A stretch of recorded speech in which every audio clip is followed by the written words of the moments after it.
Welcome to Pindar Poetry. We hope you learned something new.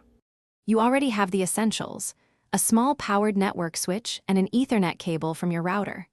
First, plug the switch into power and place it next to your router. Next, connect the single Ethernet cable from the router's LAN port into any switch port. This shares the router link across all switch ports.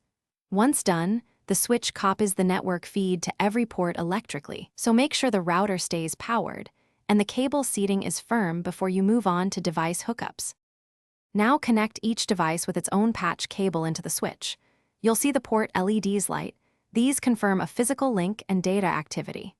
The switch is unmanaged, so it forwards frames automatically, letting both devices share the single router uplink.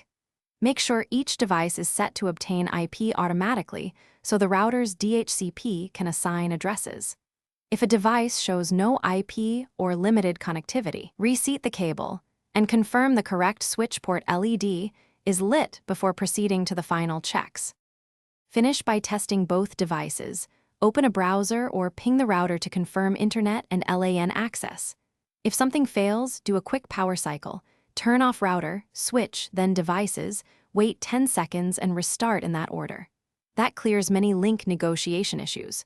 Also swap patch cables and try a different switch port to rule out a bad jack.